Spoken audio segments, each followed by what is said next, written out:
Hello बच्चों, let us read the question first. All the energy required to perform daily life processes is obtained by oxidation of macromolecules.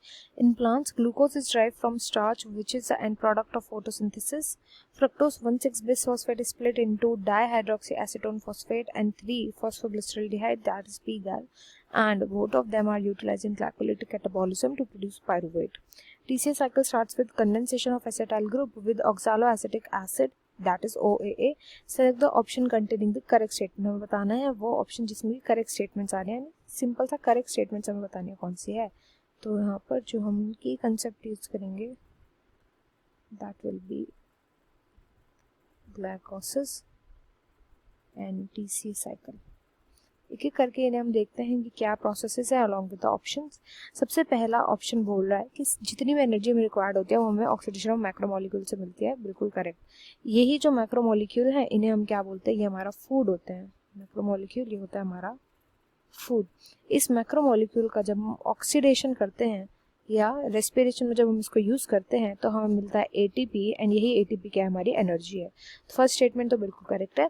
Then second statement में बोला गया है plants के अंदर glucose starch से derive होता है, which is a false statement. गलत स्टेटमेंट है. प्लांट के अंदर जो फोटोसिंथेसिस का फाइनल प्रोडक्ट होता है, हमेशा जो ग्लूकोज बनता है इस ग्लूकोज को कन्वर्ट कर दिया जाता है सुक्रोज में, एंड देन इस सुक्रोज को आगे चल के यूज़ किया जाता है जब इसका ब्रेकडाउन किया जाता है ग्लूकोज एंड फ्रक्टोज में. तो इस सुक्रोज का यूज़ करते हैं ना कि स्टार्च का, इसलिए सेकंड स्टेटमेंट जो है वो भी फॉल्स स्टेटमेंट हो जाएगा.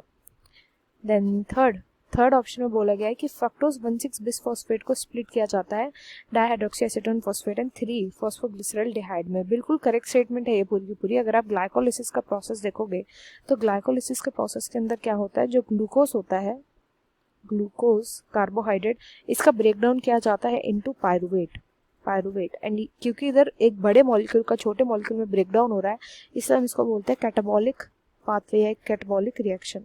कैटाबॉलिक रिएक्शन के अंदर ब्रेकडाउन होता है, बड़े मॉलिक्यूल से छोटे मॉलिक्यूल्स बनते हैं. जब हम इसका पूरा का पूरा पाथवे देखें तो हमें पता चलेगा कि फ्रक्टोज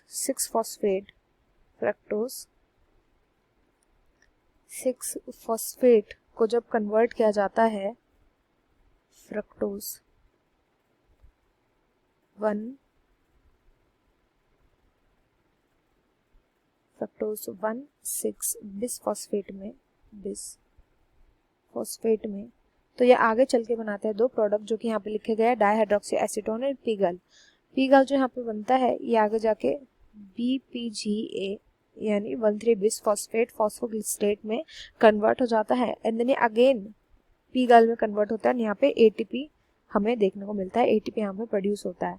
पूरा का पूरा जब हम रिएक्शन देखेंगे तो यहाँ पे जो एंड प्रोडक्ट होता है वो होता है पायरुवेट हमारा एंड प्रोडक्ट होता है, ये हमें देखने को मिलता है. तो स्टेटमेंट 3 एकदम करेक्ट स्टेटमेंट है. देन यहाँ पे फोर्थ स्टेटमेंट बोल रही है टीसीए के बारे में. फोर्थ स्टेटमेंट में बोला गया है कि TCA cycle starts with condensation of acetyl group. देखो टीसीए में क्या होता है, टीसीए साइकिल स्टार्ट कैसे होती है, जो ऑक्सैलोएसिटिक एसिड है OAA, इसके साथ आकर के एसिटाइल ग्रुप या फिर को एसिटाइल ए ये आकर के रिएक्ट करता है. इसके साथ यहाँ पर वाटर भी प्रेजेंट होता है, एंड वाटर की प्रेजेंस में पूरा का पूरा रिएक्शन देखने को मिलता है. और तो यहाँ पे बात ठीक करी गई है कि TCA cycle start the condensation of acetyl group with oxaloacetic acid, ये बिल्कुल करेक्ट बोली गई है. तो फोर्थ ऑप्शन भी जो यहाँ पे करेक्ट हो जाता है. यहाँ पे सही ऑप्शन हो जाएंगे 1, 3 and 4. I hope you understood well. Best of luck and thank you.